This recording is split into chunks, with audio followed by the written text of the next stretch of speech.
Bom dia.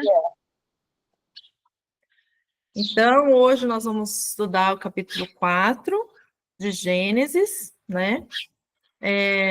Relembrando todo início, né? Tudo como se cumpriu, que o início traz o final, e a gente viu isso no capítulo 3, toda a dor, todo o sofrimento, todos os filhos nascendo com muitas dores, né? Nos últimos dias, na tribulação. E agora nós vamos ver o capítulo 4, tá? E aqui já cai, logo no início, já cai toda aquele ensinamento herético da pré-existência ou da semente da serpente, tá? Já cai por terra, tá? Vamos lá. O capítulo 4, alguém quer ler? Alguém tem a disponibilidade? Eu posso, Tita, vai chegar no trabalho. Tá bom, amada. Então, vamos lá. Eu vou ler e eu já vou explicando, tá bom? O homem se relacionou sexualmente com Havá, sua mulher, ou seja, Eva. E ela engravidou, deu à luz a Caim. Peraí. A semente da serpente fala que a Eva teve um filho, que Caim era filho da serpente, Satanás. Não é isso que a Bíblia diz. Ou seja, assunto cerrado, tá? Outra heresia. Então, ele se relacionou com a sua mulher, ela engravidou, deu à luz a Caim, e o nome de Caim significa exatamente isso, aquisição. Ela adquiriu um filho, e ela mesma disse, adquiriu um homem da parte de Adonai, ou seja, ela agradeceu, porque ela recebeu um filho, uma bênção, o primeiro filho dela, Caim, que Deus a abençoou. Ou seja, não tem nada a ver com semente da serpente, tá? E ela deu à luz também Abel, irmão desse.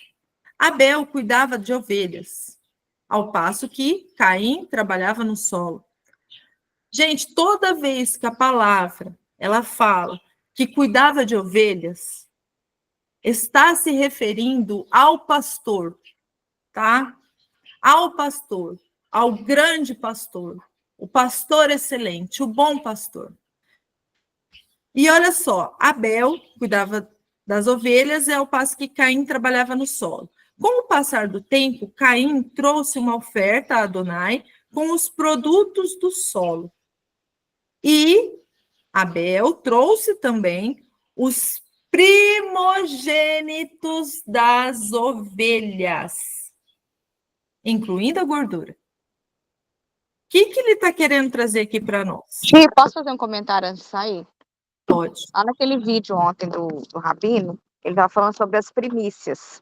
Sim. Entregar nossas primeiras horas ao Senhor. Uhum. E eu gostaria de falar, eu lembrei muito dos nossos estudos. O que a gente faz aqui? A gente entrega as primícias, vocês não acham? Todos os as primeiras horas dos nossos dias, a gente vem para a palavra. Glória a Deus por isso. Só lembrei disso, eu queria acrescentar isso. Amém.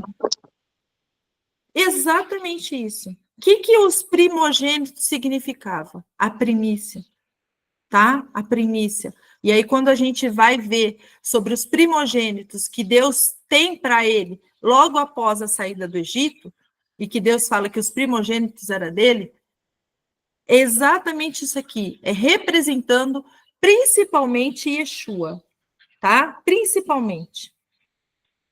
A primícia de toda a criação. O ser mais poderoso e mais o todo-poderoso, a primícia. Então, toda vez que a Bíblia traz isso, o primogênito, a primícia, tá? Ele está falando sobre nós também, aquilo que nós devemos ser. Olha como que Abel era. Ele cuidava das ovelhas e trouxe as primícias, as primeiras, os primogênitos, aquilo que ele tinha de melhor, porque sempre foi o que era de melhor, era o primeiro. O primeiro é para Deus, o primeiro, tá? E aí a gente precisa olhar com esses olhos. de que aquilo que a gente tem de melhor, a nossa boa parte da manhã, o que a gente faz? Primícia para Deus. Tudo que a gente tem, a melhor parte vai para Deus, retorna para Ele. Os nossos filhos são as nossas dádivas que Deus nos deu. Então, o que a gente tem que fazer? Retornar esse filho para Deus. E como que a gente vai fazer isso? Ensinando os nossos filhos a andar com Deus, a realmente amar e temer a Deus. É fácil? Não. Eu mesmo sei disso. Mas é exatamente isso que a gente tem que fazer. Esse é o nosso propósito aqui nessa terra, dar a primícia para Deus. Com o passar do tempo, Caim trouxe uma oferta a Adonai com os produtos do solo. E Abel também trouxe os primogênitos da ovelha, incluindo sua gordura. A gordura, gente, era a parte mais, vamos pôr assim, para Deus era a parte mais saborosa, tá? Era a parte mais, vamos pôr, com perfume agradável. Tanto é que o sacrifício, ninguém podia comer a gordura. A gordura era de Adonai. Todo sacrifício não podia nenhum homem comer gordura. Você vai ver isso conforme a gente vai lendo, tá? Vai estar lá, se não me engano, em Êxodo e Levíticos, tá? Então, a gordura ele trazia para Adonai. Adonai aceitou Abel e sua oferta, mas não aceitou Caim e sua oferta. Caim ficou irado, muito irado, e sua face expressou tristeza, tá? Adonai disse a Caim, agora presta atenção, por que Deus não aceitou de Caim? Por que você está irado? Por que está tão abatido? Se você fizer o que é bom, não deverá erguer a cabeça? E se não fizer o que é bom, o pecado espreita junto à sua porta. Ele o deseja. O quê? O pecado. Ele o deseja. Mas você pode dominá-lo. Então, percebam que o próprio Deus, que esquadrinha corações e mentes, já sabia o que tinha no coração de Caim. E ele sabia o que tinha no coração de Abel. Abel já veio com o que ele tinha de melhor. Caim, provavelmente, pegou qualquer coisa lá e foi dar como sacrifício para Deus. Ah, vou pegar aqui umas abóbora aqui, umas coisas aí, e vou lá levar como sacrifício. O problema não está nas coisas em si, mas na intenção do coração, que Deus lê, Deus sabe. E Deus mesmo falou para ele, se você não fizer o que é bom, será que eu não vou se agradar de ti? Mas o pecado está rondando você.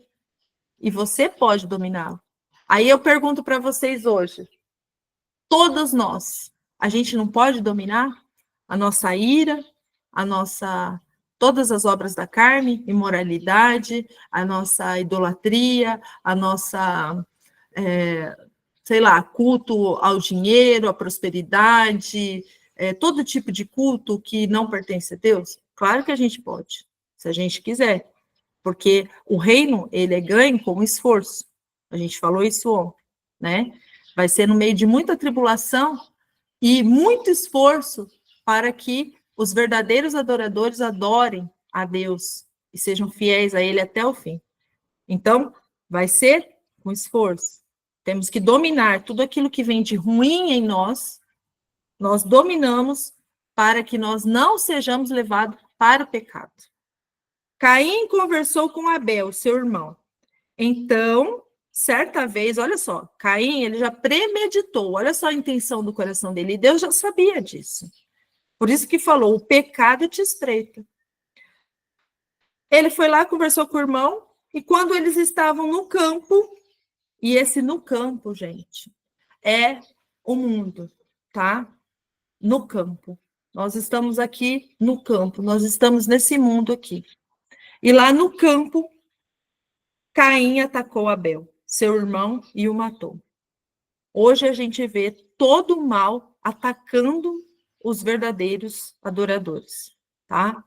aqueles que estão buscando, e o ataque é terrível em todo lugar da Terra. Pessoas estão sendo atacadas por aqueles que não querem fazer a vontade de Deus, por aqueles que têm o coração endurecido, que não conseguem dominar o seu pecado, não conseguem dominar a sua ira, os desejos da carne, e eles se voltam contra aqueles filhos da luz, aqueles cuidadores de ovelhas, aqueles que realmente dão as primícias para Deus. Isso a gente vê o tempo todo, desde que o mundo é mundo. Adonai disse a Caim: onde está Abel, seu irmão? E ele respondeu: não sei. Sou o guardião do meu irmão, por acaso? Olha só, que arrogância, que prepotência. Você acha que Deus não conhecia o coração desse Caim? Claro que ele conhecia. E ele disse: o que você fez? A voz do sangue do seu irmão clama a mim do solo. E aí eu quero ler um texto para vocês de Hebreus 12, 24.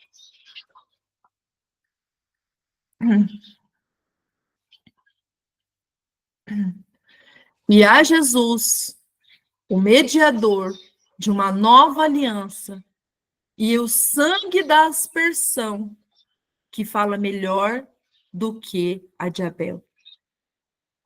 Abel, o sangue de Abel já clamava por justiça. O sangue derramado de Abel já clamava por justiça. Quanto mais o sangue de Yeshua.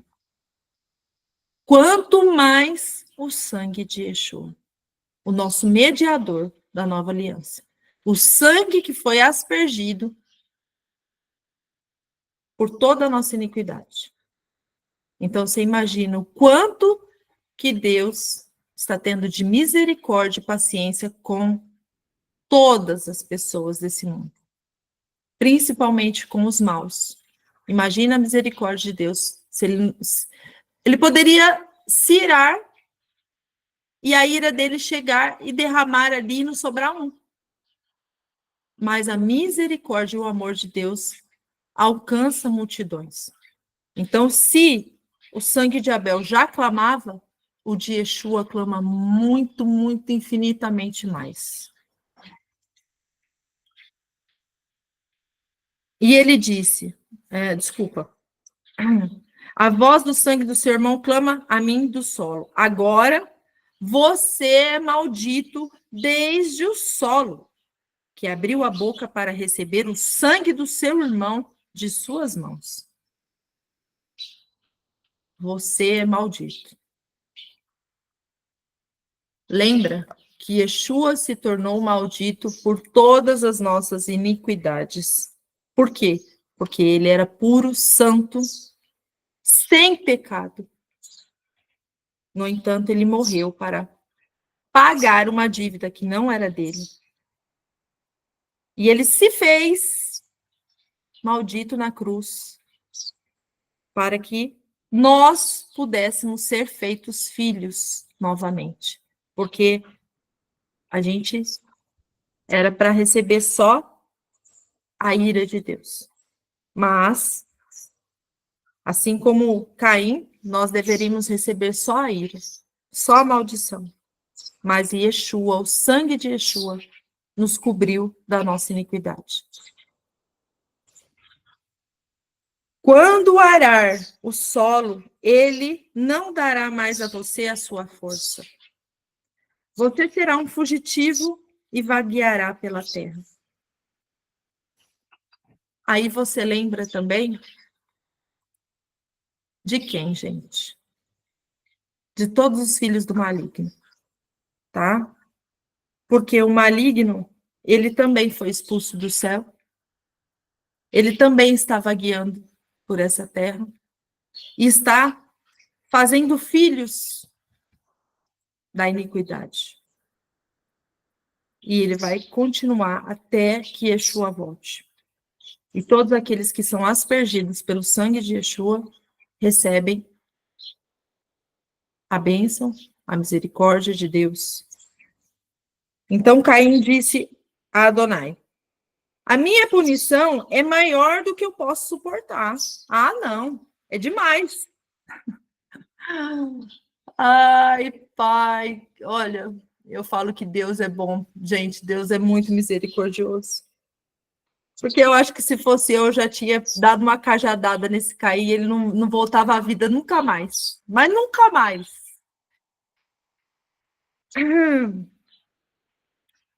Aí ele falou: não, essa punição é muito, eu não posso suportar, não. Tu me banes hoje da terra e da tua presença. Serei um fugitivo, errante da terra. E quem me achar vai me matar. Eu mesmo, Caim. Eu mesmo, eu acho que eu ia te dar uma cajadada. Mas Adonai lhe respondeu: portanto, quem matar Caim receberá vingança cétupla.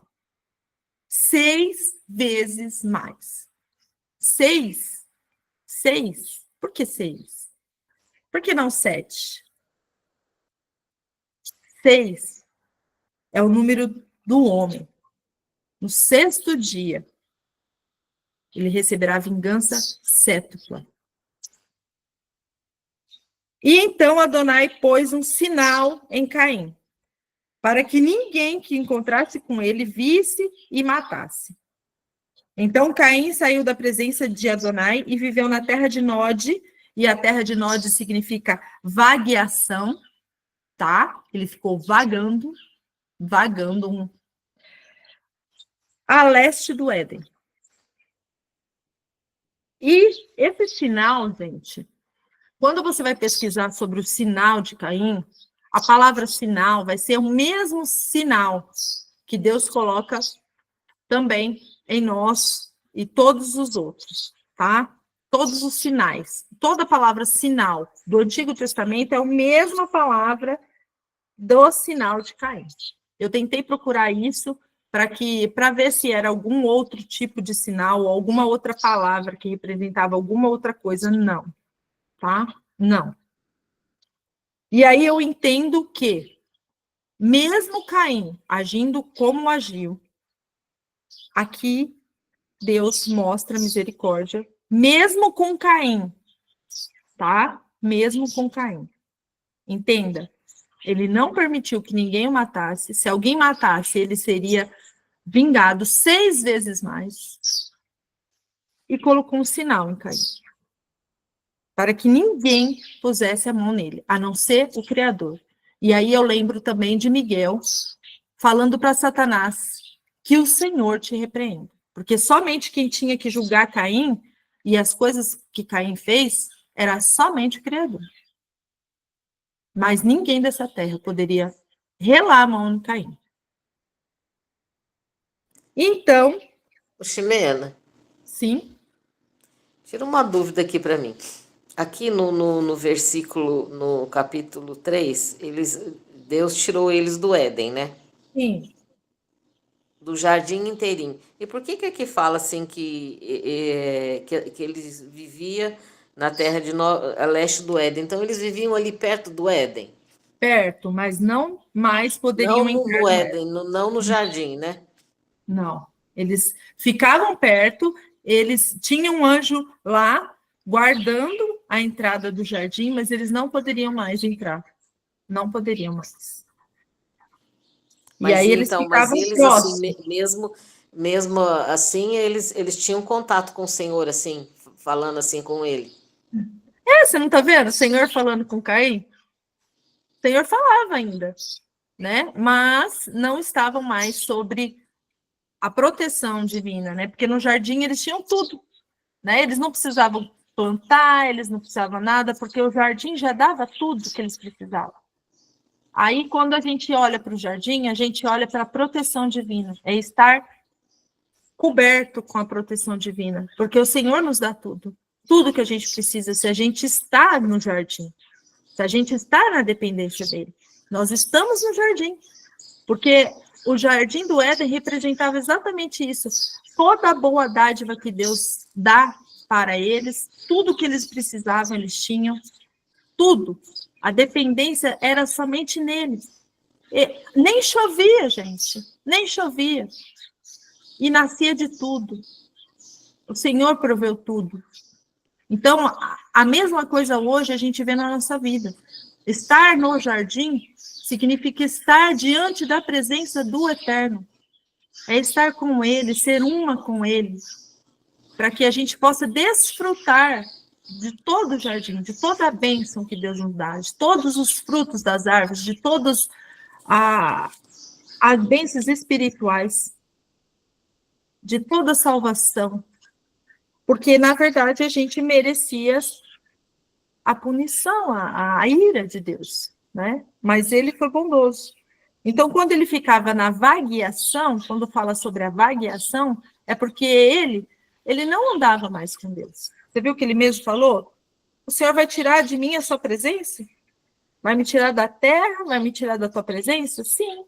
Ele vai ficar vagueando, ele não tem mais a presença de Deus. No entanto, ninguém poderia tocar nele, porque só o Senhor é quem julga todas as coisas e pode realmente fazer o que lhe apraz, né? A gente não tem que julgar ninguém e não tem que se vingar de ninguém. E é isso que Deus deixou muito claro aqui. Então, ele ia ficar vagueando sem a presença do Altíssimo. Aí Caim teve relação com sua mulher. Ela engravidou e deu à luz Enoque. Enoque significa consagrado, mas esse Enoque aqui não é o Enoque, nós vamos ver, tá? E aí Caim construiu uma cidade e deu à cidade o nome do seu filho, Enoque. Enoque nasceu Irade. Irade significa cidade testemunha, tá? Irade foi o pai de Meriel. É isso? Meriel, acho que é. Que significa o homem destruído por Deus. Olha só, que horror. Ele dá o nome do filho dele, um homem que foi destruído por Deus. Porque a geração de Caim, gente, a gente tem que ver ela com olhos espirituais. Foi uma geração de homens que realmente não faziam a vontade de Deus, tá? Ele saiu da presença de Deus. Saiu. Então, ele, homem destruído por Deus, e Metusael, que era o homem expulso de Deus. Olha só, os dois nomes dos filhos de Caim.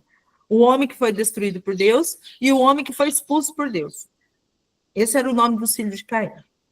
E Irade, que era a cidade testemunha. Ou seja, testemunha do quê? Testemunha de que eles não estavam mais com Deus porque eles desobedeceram a Deus, tá? E Metusael foi o pai de Lameque. Lameque escolheu para si... Lameque significa degenerar, tá, gente? Degenerar. Lameque escolheu para si duas mulheres. Ó, duas mulheres. Qual o significado das duas mulheres? Vamos ver. Ada, que deu à luz a Yaval. Ada significa beleza, tá? Yaval, corrente fluxo do rebanho. Ou seja, fluxo do rebanho. Ele foi o ancestral de todos os que vivem em tendas. Ó, por que o fluxo do rebanho? Porque ele vivia em tendas. E o que é a tenda? A tenda é você viver conforme a vontade de Deus, tá? Toda vez que fala que eles viviam em tendas e o fluxo do rebanho, é que naquela época, tá? Eles ainda tinham a consciência de Deus. Não tinham a presença, tinham a consciência, tá? Porque a presença foi tirada da família de Caim. E ele foi um ancestral de todos os que vivem em tendas e possuem gados. O nome do seu irmão era Yuval. Yuval significa afluente. E ele foi um ancestral de todos os que tocavam lira e flauta, ou seja, dos músicos, né? Essa é a descendência dos músicos. E Tizilá, Tizilá era outra mulher. Sabe o que significa Tizilá, gente? Olha que coisa mais horrível. Sombra da noite. Ou seja, uma mulher chamava Ada, que era beleza, e a outra chamava Sombra da Noite. Olha só. O que Deus está querendo mostrar aqui? Uma chamava beleza e a outra Sombra da Noite. Deus está querendo mostrar que, ao mesmo tempo que tem filhos da luz, existem filhos das trevas, que estão sem a presença de Deus, são a sombra da noite. E ela teve, Tizilá deu a luz Tubal. Tubal-Caim. Tubal-Caim significa descendente de Caim, tá? O forjador de todos os tipos de ferramentas feitas de bronze e ferro. E a irmã de Tubal-Caim era Naamá. Naamá significa agradável, tá? E olha só o que Lameque disse às suas mulheres. Isso daqui foi um poeminha esdrúxulo, mas que mostra uma coisa muito importante. Lameque disse às suas duas mulheres, uma da luz e outra das trevas. Mulheres de Lameque, escutem o que eu digo. Matei um homem porque ele me feriu.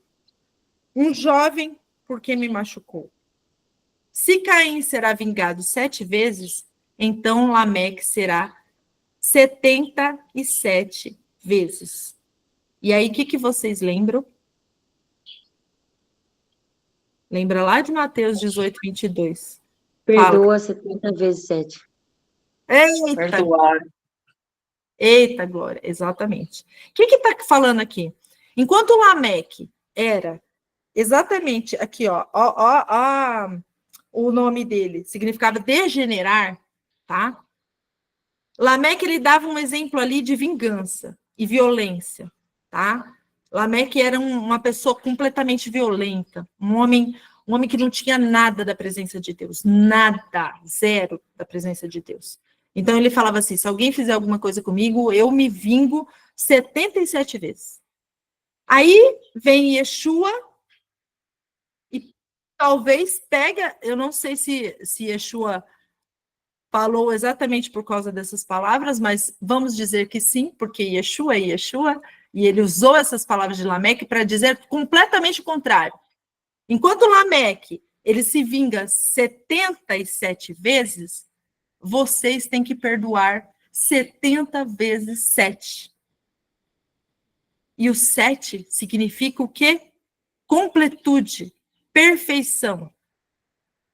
Ou seja, enquanto Lameque quer a vingança e a violência, eu estou falando para vocês, perdoem. Perfeitamente, completamente, perdoem. Porque se vocês não perdoam, vocês não serão perdoados. Olha a contradição do filho das trevas para os filhos da luz. Olha só, que coisa mais linda. Então, Adão teve outra vez relação sexual com sua mulher. E ela deu à luz um filho, a quem chamou de Sete. Sete significa concedido. Foi concedido um filho, e você vai ver que esse filho, por meio desse filho, é que os filhos da luz vêm, por meio de Sete. Pois Deus me concedeu outra semente no lugar de Abel. Abel era o filho o quê? Filho bom. E Sete vem no lugar de Abel. Porque Caim o matou. Então, não, desculpa. Também a Sete nasceu um filho, a quem chamou Enos. E Enos significa homem mortal. Foi esse o momento em que as pessoas começaram a invocar o nome de Adonai. Aí, quando você vai procurar, aí você vai falar assim, mas Enos, ele que iniciou a começar a invocar Adonai por meio da oração, né? Porque a invocação do nome de Adonai era por meio da oração. Eclesiastes 3, 10 e 11 fala o seguinte, ó. Eclesiastes 3, 10 e 11.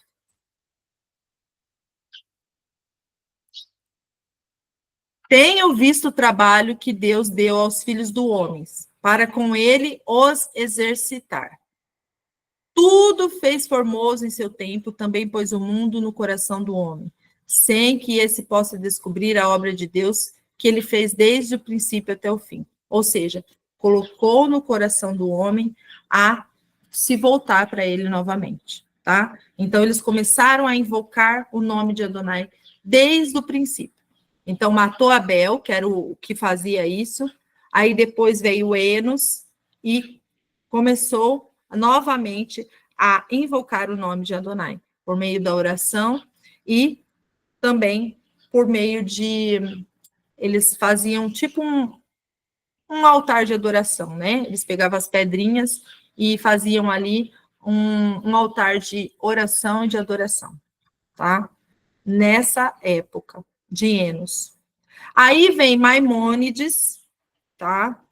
E diz que Enos adorava as estrelas e que fazia templos para elas. Mas isso é Maimônides. A Bíblia não diz isso, tá? E tem também o livro da abelha. Esse livro da abelha é um livro siríaco, tá? De uma pessoa que estudava as escrituras, e ele fala que Enos fez o livro do Zodíaco. E a gente estava falando agora há pouco, né, sobre as estrelas, né, sobre os zodíacos.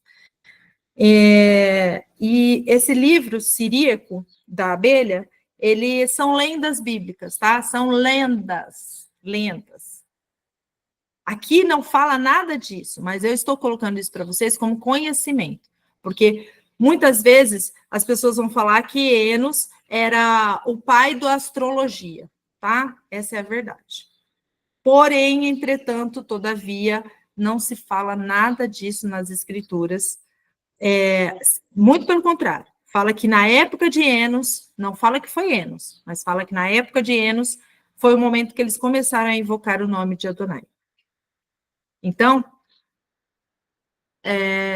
falar tem vários ensinamentos, mas o que a Bíblia diz é o que a gente coloca como regra. Essa daqui é a palavra de Deus. Então, eu só vou pelo que está aqui. Não me importa se Maimônides disse isso ou se o livro da abelha disse aquilo. Enos simplesmente é citado e, depois disso, começaram a invocar o nome de Adonai. Ponto final. Agora, entendeu? Só isso. É só como título de conhecimento mesmo. Aí eu não sei se vocês já querem que a gente já comece os 5, eu já vou falar, porque é só sobre a genealogia, tá? Então, vamos lá. Eis a genealogia de Adão. No dia em que Deus criou o homem, ele o fez à semelhança de Deus. Criou macho e fêmea, abençoou e os chamou de Adão, humanidade, homem. No dia em que eles foram criados. E depois de viver 130 anos, Adão gerou um filho semelhante a si mesmo e o chamou de Sete. Olha só que interessante. Falou de Caim e Abel? Não. Na genealogia, Caim não está.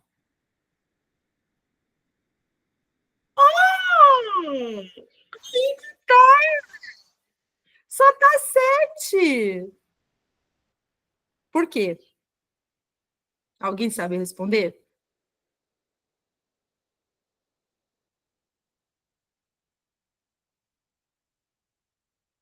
Porque essa genealogia aqui, minhas irmãs, é a genealogia dos israelitas, do povo santo, do povo separado, da onde viria o Machia, tá? Não é dos outros povos que existiam. Então, ele cita aqui da onde vem a genealogia que viria o Machia, tá? Então, é 7. Por isso que não cita Caim, porque ele foi para a terra da vagueação, estava sem a presença de Deus, e ele vai citar aqui. 7 viveu... Ai, desculpa, onde que eu parei? E depois do nascimento de Sete, Adão viveu outros 800 anos e teve filhos e filhas. Ao todo, Adão viveu 930 anos, então morreu. Sete viveu 135, gerou Enos. Depois do nascimento de Enos, Sete viveu outros 87 anos e teve filhos e filhas. Ao todo, Sete viveu 912 anos. E aí eu vou ler por cima, tá? Aí depois Enos viveu 905 anos, depois Quenan, filho dele, 910, depois Malael deu filho Jared, e viveu 895, Jared 962. Eu só vou passar por cima assim, porque é a genealogia, gente. É para vocês saberem quem está na genealogia e quantos anos as pessoas viveram. Esses números provavelmente têm algum significado, mas se alguém souber, pode falar, porque eu não faço a mínima ideia, tá? E Enoque viveu, porque Enoque foi filho de Jared. E Enoque viveu 65 anos e gerou Metusalém. Depois do nascimento de Metusalém, Enoque andou com Deus. Então, depois dos 65 anos, é que Enoque foi andar com Deus. Deixa eu tirar essa blusa que está calor.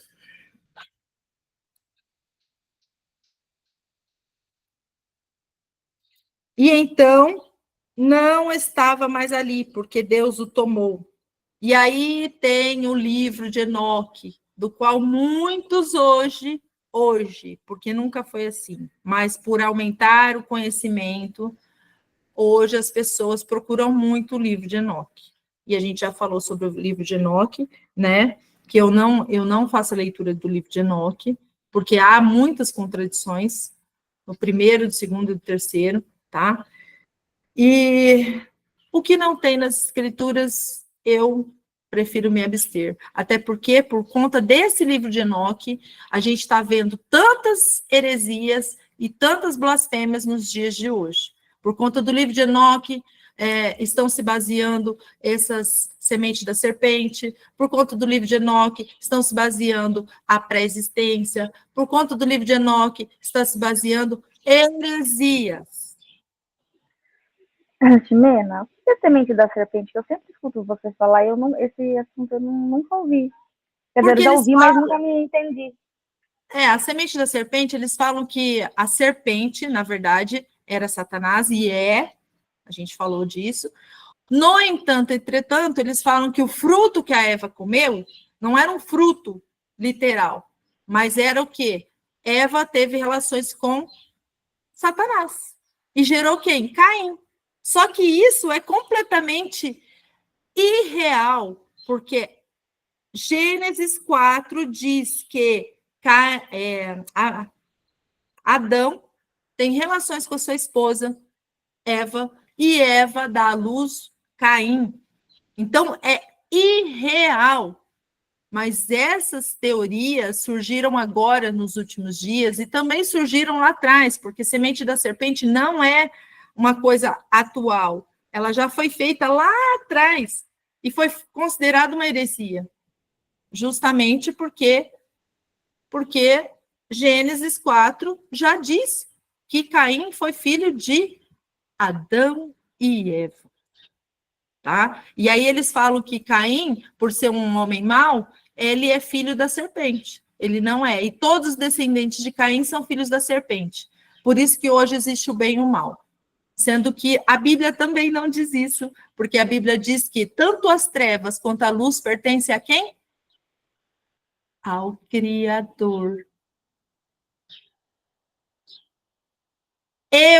Lá tá lá no livro de Isaías, eu faço as trevas, eu faço a luz.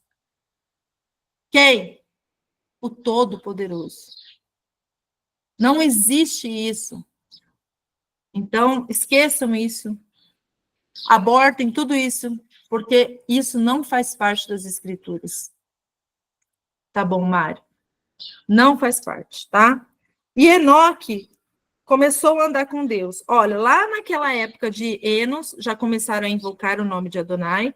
Enoque provavelmente foi essa pessoa que começou a adorar a Deus em espírito e verdade. Sabe por quê? Porque Enos e Enoque viveram muitos anos. Olha só, Enoque viveu 365 anos. Enos não fala quanto ele viveu, mas como eles viviam muito, então eles viviam, como se diz?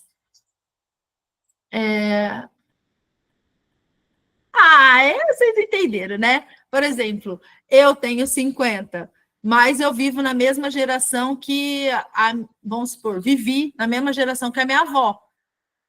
Quando minha avó morreu, eu tinha 18 anos. Entende o que eu estou querendo dizer? Então, eles viveram ali na mesma geração ali, e por isso que eu acredito, não estou afirmando, mas acredito que quem invocava o nome de Adonai era quem?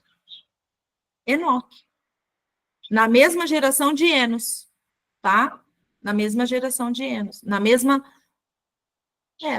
época, entendeu? Então, por isso que fala que somente, olha só, de toda essa turma aí que eu li, somente Enoque andava com Deus. E a maldade era tanta, gente, na terra, era tanta, que Deus retirou Enoque dessa terra. Porque os homens eram maus, terrivelmente maus, tá? E a gente vai ver isso mais para frente. Então, ele não morreu, Deus o tomou. E a gente sabe que Enoque foi arrebatado. E o que mais? Onde que eu estava lendo mais? Deixa eu ver. Os 24. O 25 agora. Metusalém viveu 187 anos e gerou Lameque. Esse é outro. Depois do nascimento de Lameque, Metusalém viveu 782 anos e teve filhos e filhas. Ao todo, Metusalém viveu 969 anos e então morreu. Lameque viveu 182 anos e gerou um filho, a quem chamou Noá, ou Noé. Noá, que significa o quê? Descansado. Descansado. Ou seja, descansa, meus irmãos, descansa. Noá obteve o descanso. Descanso, por quê? Porque ele creu em Deus. Ele descansa em Deus. Noá significa o descanso. Ou seja, hoje nós descansamos? Descansamos. Glória a Deus, aleluia. Nós descansamos. Por quê? Porque a nossa arca da nossa salvação é Yeshua. Pois disse, este nos consolará do nosso trabalho, do serviço pesado que realizamos com nossas mãos para retirar do solo amaldiçoado por Adonai. Olha só, o que o pai Lameque disse de Noa? Esse nos consolará de nosso trabalho e do serviço pesado que a gente realiza aqui no solo, amaldiçoado por Deus. E depois do nascimento de Noa, Lameque viveu 595 anos e teve filhos e filhas. E ao todo ele viveu, sabe quantos anos? 777. Ah, tá aqui por acaso? Como que não? Claro que não. Né? Ele teve um filho, Noa, que veio trazer descanso de toda a maldição que Deus tinha colocado para ele, porque Noa faz uma arca e sobrevive à geração de Lameque. E sobrevive. E toda aquela iniquidade acabou daquela geração, porque veio o dilúvio e varreu a todos. E quem descansou? Noa e sua família. 8 pessoas ao total. Então, a gente para por aqui, né? E se vocês tiverem alguma dúvida, alguma coisa para falar, fica à vontade.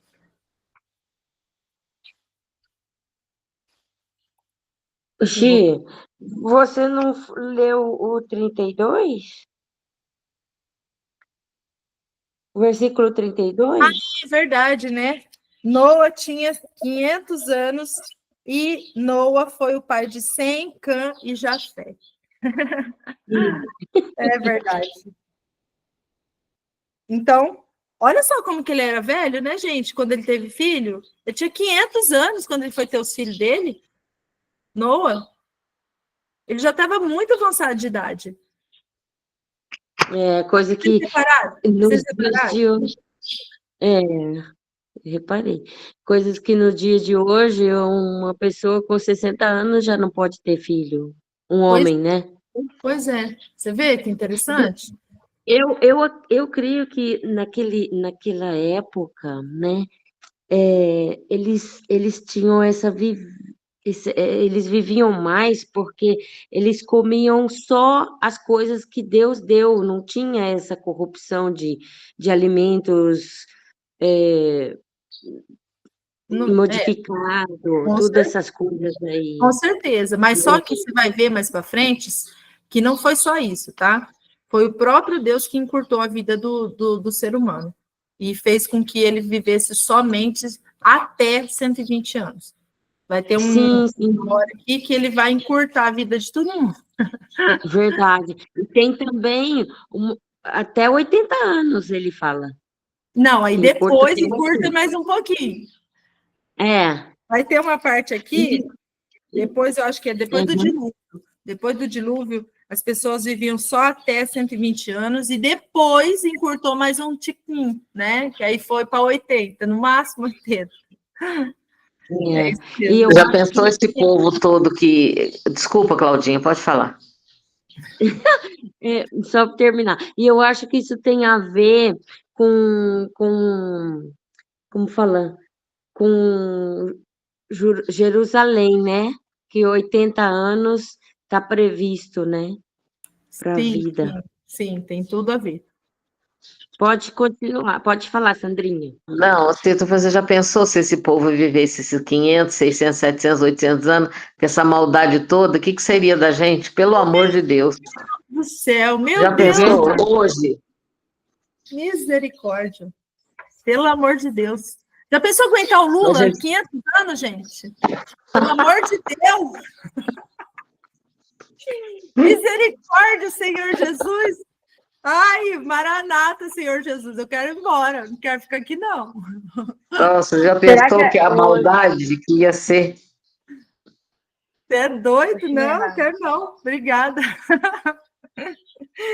Será que é por isso que a gente fala, aqueles donos do mundo, eles estão super investindo nessa coisa de alteração, de edição de genes para poder viver mais tempo, porque eles sabem que já teve uma época da vida que já aconteceu, né, de viver muito por muitos tempos, assim. A gente tem que pensar nessa hipótese e também na hipótese de que quem toma o corpo deles? Satanás. Então, quanto mais o corpo deles viverem, mais eles se apossam da vida e de tudo daquilo que eles têm. Então, quem coloca isso no coração da humanidade, de viver mais e mais e mais, é o próprio Satanás. Porque viver é Cristo, morrer é lucro. A gente quer sair desse mundo. A gente não quer ficar aqui. E os filhos da iniquidade, eles querem ficar aqui. Porque Satanás toma eles para ele. Entendeu? Então, eles querem ficar aqui porque aqui o mundo jaz no poder do maligno. Então, quanto mais esses donos do mundo aí viver, para eles é melhor. E para nós, morrer é lucro, porque aí a gente vai para o reino prometido. Então, a gente não quer viver, eu, pelo contrário, Senhor, eu quero Maranata, eu quero que o Senhor volte. Deixa eu te fazer uma pergunta, esse Enoque que andou com Jesus é o mesmo Enoque dos livros ou não? Porque tem 2 Enoques, então? Então, mas o primeiro Enoque era o filho de Caim. E esse Enoque que está falando aqui, que andou com Deus, é outro Enoque. Ele é da linhagem de Sete. Sim, mas os livros que fizeram do Enoque, qual dos dois seria? Não, fala que é o Enoque que andou com Deus. Eles falam que o livro é do Enoque que andou com Deus, tá? Porém, entretanto, todavia, ou eles manipularam muito esses livros, tá? Que deu contradição nesses livros, há muita contradição, ou esse livro não é de Enoque, coisíssima nenhuma, até porque esse livro de Enoque, ele foi achado naquela região da Síria, do livro de Enoque, tá? E foi nos tempos de Jesus que acharam esse livro. Então, se você fizer uma busca, você vai ver lá que, desculpa, não foi nem nos tempos de Jesus, foi no primeiro século que acharam esse livro de Enoque, lá naquela região siríaca lá. Então, ou seja, ou esse livro não é coisíssima nenhuma de Enoque, tá? É uma adulteração, ou eles realmente adulteraram partes dele, por isso que ele ficou contraditório. Então, tem algumas coisas que deve ser escrita, mas outras coisas que é o fermento, né, que leveda a massa toda. Então, por isso que eu não leio, porque por meio desse livro já houve muitas heresias, muitas. Então, eu deixo para lá. Eu prefiro crer naquilo que o Senhor deixou para todos, né? Que é as escrituras. As pessoas não dão conta nem de ler as escrituras, aí quer ler os apócrifos. Aí lê apócrifos, começa com as heresias. Por quê? Porque não conhece a Deus. Aí não conhece as escrituras, não conhece a palavra de Deus. Aí quer saber da palavra de Enoque. Pô, mas você não conhece nem a palavra do Deus Supremo, do Todo-Poderoso, aí você quer saber o que Enoque escreveu? E se realmente é de Enoque? E aí as pessoas se perdem. Por quê? Porque amam mais a mentira do que a verdade. Porque a verdade está aqui, é a palavra de Deus.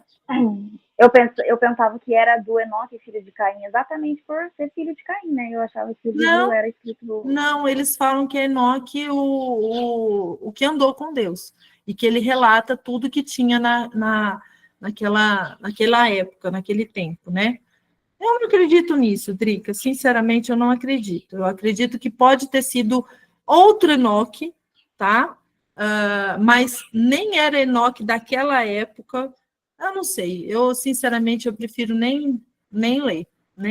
Porque quando você pega uma escritura que há totalmente ligação, sabe? E que não há contradição, aí você pode até pensar, nossa, realmente esse daqui não há contradição, ele está totalmente alinhado com as escrituras, mas ali há muita contradição. Então, quando você olha para a contradição do livro de Enoque, não dá para crer que seja um livro fidedigno, entendeu? Que esteja alinhado com a vontade de Deus. Lembrando que as coisas ocultas pertencem a Deus. Se não foi revelado a todos, é porque não era para ser revelado. E isso é coisa do maligno. É novamente a gente comer da árvore do conhecimento do bem e do mal e acabar indo para a heresia e para coisas que Deus não quer que a gente vá. Deus não quer que a gente tenha esse conhecimento oculto, que são coisas malignas. E aí a pessoa vai lá, come daquele primeiro, antes de comer a palavra, que é a árvore da vida, e a pessoa acaba se desviando do caminho. Porque o duro é tirar depois aquele ensinamento da cabeça da pessoa, sabe? A pessoa entra nessas heresias antes de conhecer a Deus. Então, só uma obra do Espírito Santo depois para tirar essa pessoa. Porque a pessoa começa a crer mais naquela mentira lá que ela leu do que na verdade, que é a palavra. Então, é só uma obra do Espírito Santo mesmo. Só o Espírito Santo pode tirar depois. Porque é igual essas pessoas que entram na semente da serpente, nessa pré-existência, aí depois elas entram na cabala, no misticismo judaico, porque está totalmente interligado, essas heresias, e aí depois, dali descamba, vai lá para baixo mesmo, e depois para pegar só o Espírito Santo de Deus. Não, eu sei por experiência própria. Não que eu leio Enoque, nem tenho vontade de ler, mas eu entrei em outra, a gente sabe, né? A gente comeu em outras mesas. Deixa eu te fazer uma pergunta.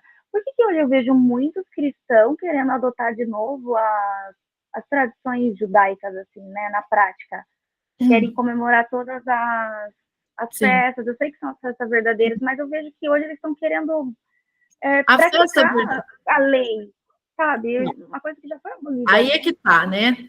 Aí é que tá.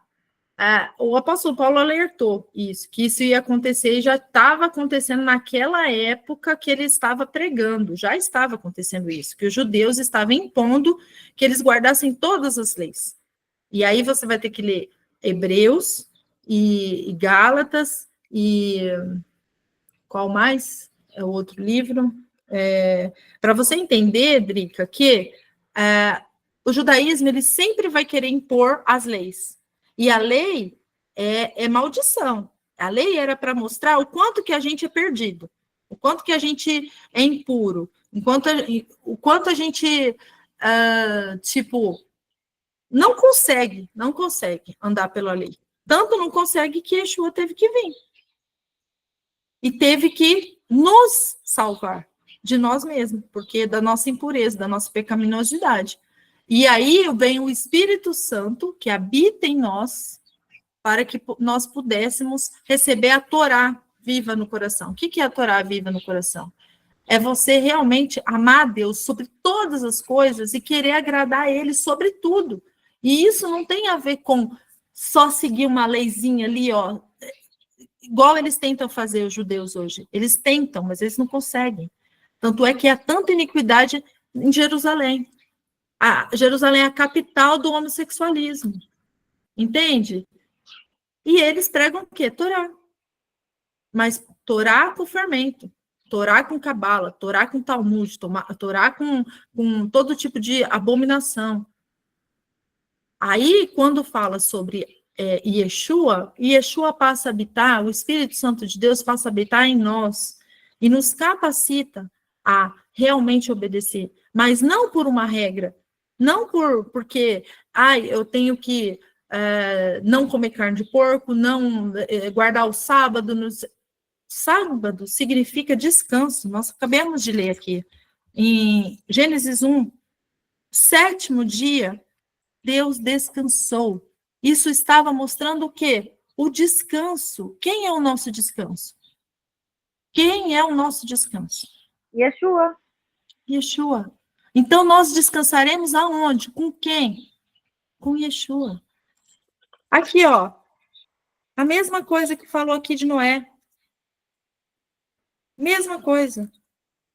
Descanso.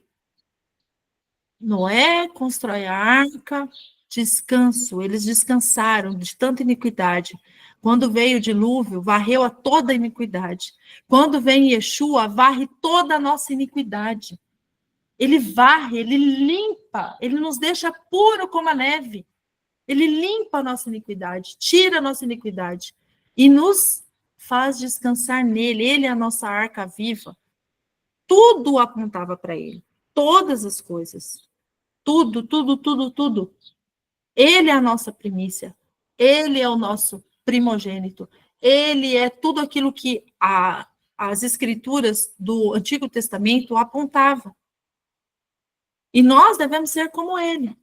Nós devemos aqui na terra ser luz, a gente deve ser, dar as primícias para Deus, a gente deve ser filhos de Deus, produzir frutos de santidade, frutos da santificação, frutos do Espírito, não andar mais pela carne, porque a carne representa a iniquidade, representa aquilo que Deus não é, representa aquilo que Deus não quer. Então, quando nós estamos no descanso, nós estamos limpos por Yeshua. Nós somos limpos, curados, sarados, embranquecidos no sangue do Cordeiro. Igual aquele texto que eu li para vocês. Que quanto mais o sangue de Yeshua. Se Abel já foi clamado, quem dirá Yeshua. Então, é isso, meus irmãos. É sempre ele. E hoje, o que o judaísmo vai trazer? O que o homem da iniquidade vai trazer? Provavelmente, ele vai trazer leis e normas para serem obedecidas e se prostrar para ele. Então, a gente tem que entender que a nossa obediência vem para o Criador de todas as coisas. E não é mais perante a lei, é perante Yeshua. Ele é o nosso Senhor, ele é o nosso Salvador. É ele quem faz as normas e as regras da nossa vida. Então, quando nós nos entregamos para ele, nós entregamos em espírito e em verdade, né? Não mais só seguindo essas... Porque as festas apontavam para quem? Ele. Ele é a festa do tabernáculo, ele é, que é o Sucote, né, que eles falam, ele é a festa das cabanas, que mais, gente? Vai falando as festas aí que eu já até esqueci já. Trombeta. A trombeta, tabernáculo, quer ver? Festas judaicas. Judaicas não, né? Festas As profecias se cumpriu tudo com ele, né? Tudo nele. O Yom Kippur é o dia do perdão. O que é o dia do perdão? O dia que você aceita Yeshua. Você vai ser perdoado, você vai ser curado, sarado. O Pessa é a Páscoa. É o quê? Quem é a nossa Páscoa? Quem é igual a Bela estava explicando lá, tão belamente, viu, Bela? Belamente lá no grupo. A Páscoa é o quê? Tudo aponta para ele. O Shavuot, Pentecoste é a festa o quê? Do Espírito Santo. Quando o Espírito Santo desce e habita. A Páscoa é o pão sem fermento, o pão ázimo. Sim. Ele foi sem fermento. Ele foi o pão sem fermento. A Pentecoste é a entrega da Torá. Uai, a Torá não passa a habitar dentro dos nossos corações? Esse é o Pentecoste. É o Espírito Santo habitando em nós. E é o tabernáculo, é a festa das cabanas. Quem tabernaculou conosco? Yeshua tabernaculou conosco. Aí fala da Hanukkah. Hanukkah nem é uma festa bíblica, é uma festa judaica, tá? É a festa do Festival das Luzes, é a reinauguração do templo. Essa festa nem é para ser comemorada, porque a nossa luz não é luzes, é luz. A nossa luz é Yeshua. Hanukkah é uma festa pagã, porque nós não fazemos Hanukkah. Nós não temos Festival das Luzes. Nós seguimos a única luz da nossa vida. E não temos reinauguração de templo nenhum, porque Deus habita no templo que somos nós somos o templo de Deus, nós somos aonde Deus habita. E Purim, você sabe o que é Purim? É festival da sorte, tá? Da sorte. Olha só como que o fermento está dentro do judaísmo. Pode falar, Bela, pode falar.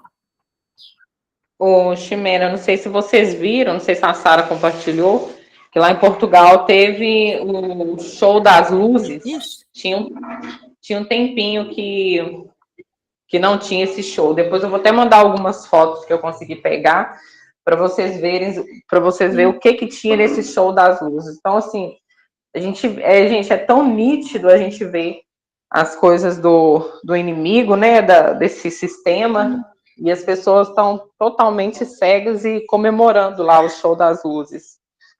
Sim, e o Rosh Hashanah, que todo mundo fala que é o ano novo judaico, ele não tem nada a ver com o primeiro dia do ano de Deus. É igual a Isabela falou. Primeiro dia do ano de Deus é Aviv. É o primeiro dia do mês de Aviv. E eles comemoram o Hanukkah, sabe quando? Em setembro, agora. Entende? Então, olha só, como o ano novo do judeu não tem nada a ver com o ano novo bíblico. Então, a gente precisa entender essas coisas para a gente não acabar caindo no judaísmo e pecando, porque você não está comemorando uma coisa que Deus estabeleceu. Você está comemorando o que homens estão fazendo, e não o que Deus mandou fazer. Porque tudo apontava para Yeshua. Todas as festas apontavam para ele. Ele é a luz, ele é o tabernáculo, ele é o Yom Kippur nosso, o dia do perdão. É estando nele que nós seremos perdoados, seremos justificados, seremos regenerados, habitará o Espírito Santo de Deus em nós. É tudo ele. Então, quando as pessoas, esses cristãos, estão indo para isso, e eu entendo, porque eu também precisei estudar, para não cair nisso, e eu já falei aqui para vocês diversas vezes que eu estava indo para esse lado e a palavra me tirou disso. Por quê? Porque quando você é confrontado na palavra, a palavra fala e você automaticamente, se você obedece à palavra, você vai ver que aquilo é um engano tremendo. Então, por isso que eu falo, não saia da palavra, porque a palavra é vida, o resto é morte. A palavra de Deus é vida, o resto significa a morte. É você se desviar para a direita e para a esquerda. E aí você vai estar em caminhos totalmente diferentes, que não é o caminho do Deus Altíssimo. Ô Bela, você quer falar? Eu acho que ela esqueceu o microfone aberto. Então, não é para a gente comemorar as festas. A nossa festa é Yeshua. Yeshua é tudo para nós. Agora, as leis, Yeshua diz, quem me ama, obedece os meus mandamentos. E o que ele falou sobre os mandamentos? Amai a Deus sobre todas as coisas e amai o próximo como a ti mesmo. Então, assim, o que nós vamos fazer? Diante das 613 leis, você vai ver que as 613 leis, ela vai te trazer o quê? Você amar a Deus sobre todas as coisas e ao próximo como a ti mesmo. Porque aí você vai cuidar dos órfãos da viúva, você não vai passar o próximo, não vai passar as pernas no próximo, você não vai cobiçar nada do próximo, você não vai roubar a mulher do próximo, você não vai, enfim, fazer nada de mal para o próximo. E Deus? Deus vai estar em primeiro lugar da sua vida, você vai santificar o dia dele, que é o 7º dia, o dia do descanso, que representa quem? Yeshua. Santo, santo, santa Yeshua. Eu estou santificando Yeshua todos os dias da minha vida. Então eu entro no descanso de Deus, porque eu santifico aquele que morreu por mim.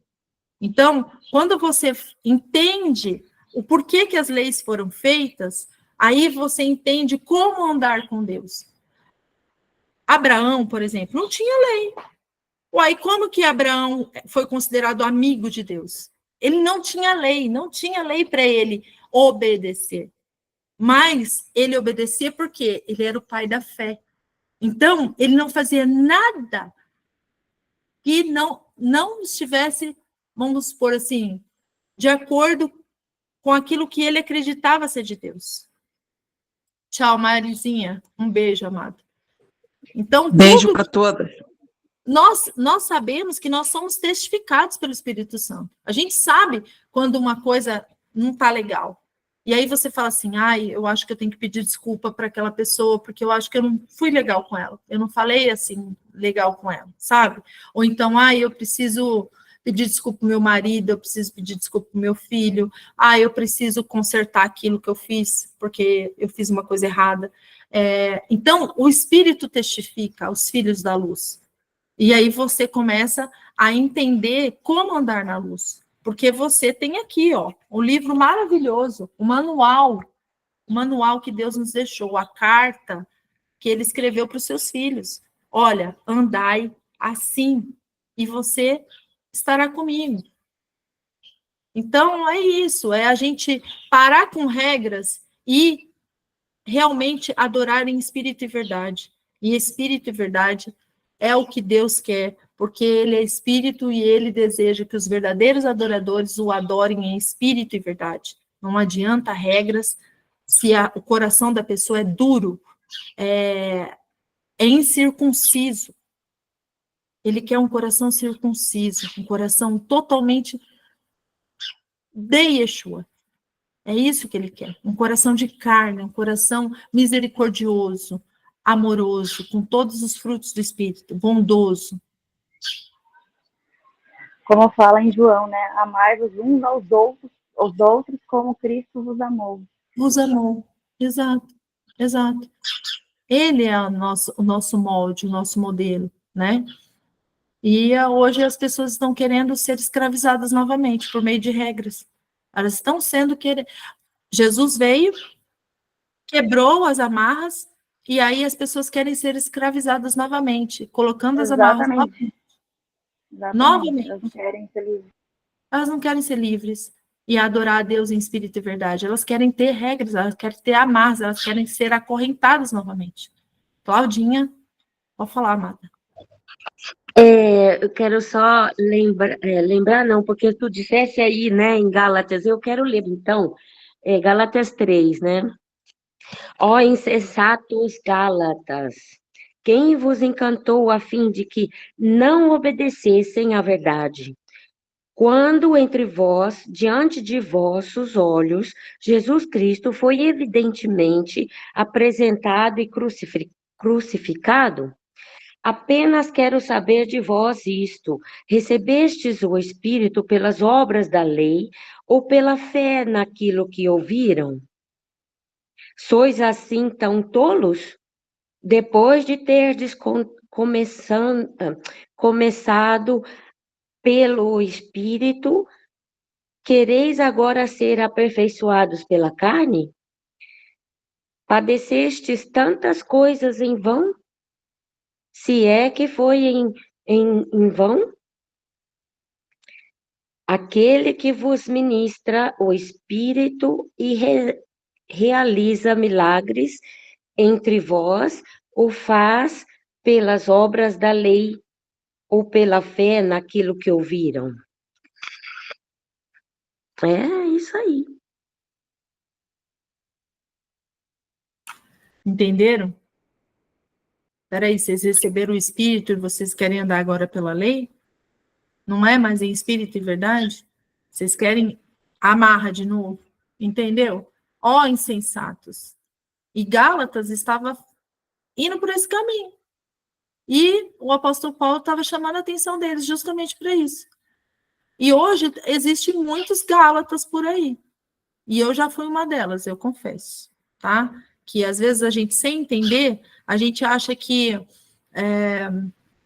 a gente quer tanto amar a Deus sobre todas as coisas que a gente acha que isso está nas amarras. E não está. Está no Espírito. O Espírito te conduz. O Espírito te consola. O Espírito te leva à obediência, te capacita, te regenera. É o Espírito que habita em você. Porque senão você nem aqui você estava dando a sua primícia para Deus na primeira hora da sua manhã. É o Espírito que habita em você. Ximena, e a super graça? Que eu lembro que uma vez você falou que hoje em dia as pessoas estão vivendo essa super graça.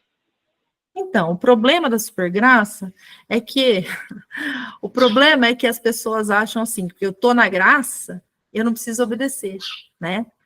Esse é o problema. Só que não existe isso. E aí você vai ver o apóstolo Paulo falando assim, se estamos na graça, aí sim é que temos que obedecer. Por quê? Porque o Espírito nos capacita à obediência da lei, entende? Mas você não vai fazer isso com uma coisa mecânica.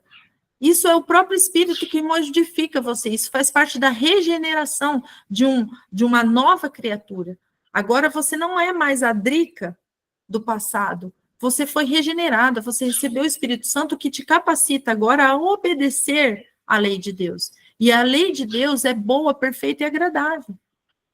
Por quê? Porque você entende isso. Isso é testificado para você no seu coração. Então você não vai roubar, você não vai matar, você não vai adulterar, você não vai ver imoralidade, porque aquilo entristece o espírito que habita em você. E aí você não vai conseguir ficar fazendo isso. Você não vai. Você pode até dar uma escorregada uma vez ou outra quando você está no início da sua conversão, até você entender todas as coisas. E quando você entende, você fala: Pai, pequei contra ti. Homem miserável que eu sou. Homem miserável que eu sou, mulher miserável que eu sou. Eu deveria receber a ira e o Senhor me deu a graça. Eu deveria receber fogo e o Senhor me deu fogo consumidor, o fogo regenerador. O Senhor me curou, me sarou, me refinou. Eu deveria receber condenação e o Senhor me traz a graça. Então, é isso, é você entender o homem miserável que nós somos e tudo que nós podemos ser para Deus e fazer por Ele. Mas isso é obra do Espírito Santo. Se eu falar isso para uma pessoa que não é regenerada, ela vai achar que eu tô louca, tá? E existe muitas pessoas que dizem, Senhor, Senhor, não fizemos tantas obras em seu nome, afastai-vos de mim, vós, obreiros do que é contra a lei. Então, eles estão lá, eles estão pregando nas igrejas, eles estão louvando, porém, são iníquos, têm um coração incircunciso, não receberam o Espírito Santo. Então, aí, o que eles falam? No púlpito, nós estamos na graça. Só que aí você vê pastor pedófilo, padre pedófilo, todo tipo de iniquidade ocorrendo, ladruagem, tá? Roubando dinheiro da igreja, comprando carros importados, indo para os Estados Unidos, pregando prosperidade. Você acha que essas pessoas são salvas? Deixa eu contar rapidinho. Posso contar uma coisa rapidinha? Sim. Tive uma experiência, eu fui naquela Expo Cristã, obviamente que eu fui já extremamente filtrando tudo, porque eu fui mesmo para ouvir o Fernandinho, mas não por ele, mas pela letra da música que quando a gente está ouvindo realmente algo, uma letra que vem de Deus, e a gente tem o Espírito, a gente se conecta com Deus, não com o cantor, enfim. Mas que eu quero dizer que uma coisa que eu observei lá, e eu sei que todo mundo já sabe, né? Mas como esse mundo gospel, ele virou um negócio, o evangelho virou um negócio total. Eu cheguei lá, eu juro, teve uma pessoa que veio assim pra mim, posso orar por você? Eu falei, pode, né? A gente não vai negar uma oração. Assim que ele orou, ele foi me vender um livro. Eu falei, meu Deus, sabe quando você fica até impactada?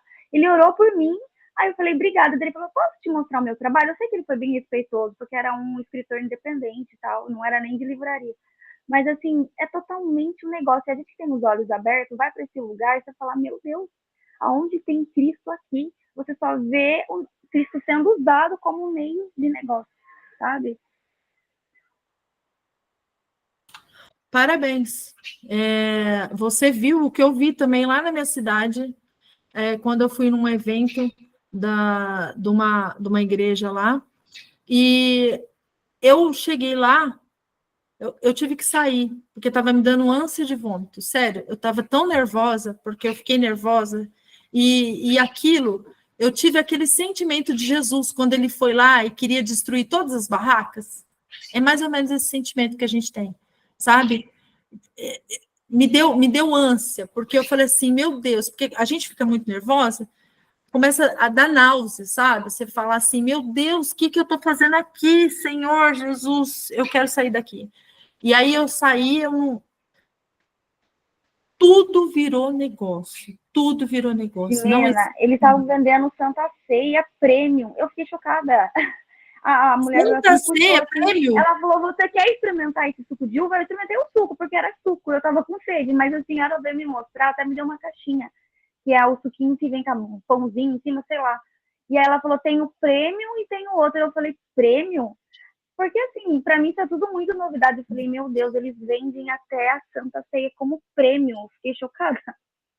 Agora você entende por que aqui, já no começo de Gênesis, fala que esses filhos vão ser gerados com muitas dores de parto? Gente, esses filhos... Tem área VIP lá também, tá? Outra coisa que eu observei. O que você falou? Tinha até área VIP para os pastores.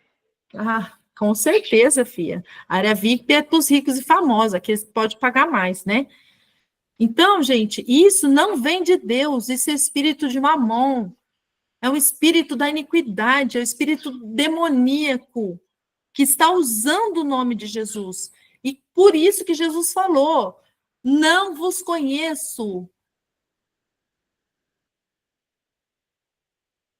Olha, esse espírito tomou conta de tudo. Meu Deus. Tudo. Por isso que aquela menina fez aquela música lá, me lembra? Que a música dela ficou super conhecida, lá que o evangelho virou negócio. Virou. Mas virou mesmo, faz tempo já. E a gente precisa entender isso, que Deus vai dar à luz, sim, esses filhos, tá? Eles vão se arrepender, só que por meio de muitas dores, a grande tribulação vai chegar, e essas pessoas vão ser as virgens tolas, tá? Que estão completamente sem azeite. Elas estão crendo que aquele evangelismo, aquele evangélico morno, que Jesus vai vomitar, vai passar. Não vai, não vai. Em nenhum lugar das escrituras você vai ver isso. Isso é a pregação da hipergraça, que uma vez salvos, salvos para sempre. Isso também é calvinismo, tá? Isso é presbiteriano, isso é essas igrejas evangélicas pentecostais, neopentecostais, e igrejas evangélicas como um todo, de parede preta, parede branca. Se eles não E a se católica? arrependerem, eles não vão. Que, Claudinha? E a católica também, porque a minha irmã mesmo falou, salvo uma vez, salvo pela Não. graça. Não, católica já parou ali na porta da idolatria, né? Ele já parou ali, ele já fica. Tem jeito. A Mas sabe o que Bela. eu penso em relação Desculpa, Drica, vou falar. não, sobre a salvação, igual você passou aí rapidinho falando. Eu acho que quem tá salvo não perde a salvação é aquele que realmente está em Yeshua, porque quando você está em Yeshua, igual você falou, a gente vai seguir a lei, porque a gente tem o Espírito Santo. Se a pessoa não está em Yeshua, ela não está salva. Então Não ela tá vai cometer essas atrocidades, né? Porque ela vai amar mais o mundo do que ele. Sim, exatamente. Não, se não tiver sendo um com Yeshua, não vai. Fala, Belinha. O que eu ia falar era que a Drica estava falando isso sobre essa música aí. Eu esqueci o nome dela agora, mas o nome da música é Evangelho de Fariseus, né? O pastor Lucinho condenou essa menina na época que essa música bombou na internet. Ele falou lá dessa menina lá, que essa menina estava maluca, que falando dessa música, que não sei o quê, mas o quê, né? Feriu, né? Feriu, a carapuça serviu para eles, né? Mas a menina, ela foi uma voz profética, né? Foi. Ela falou numa música o que Tudo, né? todo mundo deveria ouvir. E acorda, sai dela, povo meu. Se você não sai quiser, da bolha, né? Do sistema. sai da bolha do sistema, sai da Babilônia, porque essa Babilônia aí vai levar você para a destruição. A música dela é muito linda. Muito linda. Ela falou que todo mundo precisava ouvir e o que todos nós precisávamos falar. Sim, exatamente, Claudinha. O que todos nós deveríamos falar. Só que muitas vezes a gente fala, mas alcança poucas pessoas. Deus usa alguns para alcançar milhares, né? E eu vejo isso muito. Essa menina alcançou milhares, aquela jornalista, a Bel, está alcançando milhares, sabe? Falando a verdade sobre o sistema religioso como um todo, e eu não falo só do evangélico, eu falo do catolicismo evangélico, os judaico, o islã, então, eu nem preciso falar, né? Porque, enfim, todo o sistema religioso, ele é corrompido, ele não pertence a Deus. E Yeshua não trouxe um sistema religioso, Yeshua trouxe a verdade. E quem viver na verdade, que é a palavra de Deus, estará com ele. Agora, quem viver na mentira, que é sistema religioso feito por homens, infelizmente, eles vão ter que passar pela grande tribulação para se limpar. E aí é onde eu falo para vocês que vai ser com muitas dores, vai ser com muito choro, muito choro, muito choro, muito lamento, muita tristeza, muito sofrimento. Mas vai. E é isso, meninas. Vamos terminar por aqui, porque, olha, eu vou falar, hein? Hoje rendeu, hein? Glória a Deus, aleluia. Glória a Deus. Vou parar aqui a gravação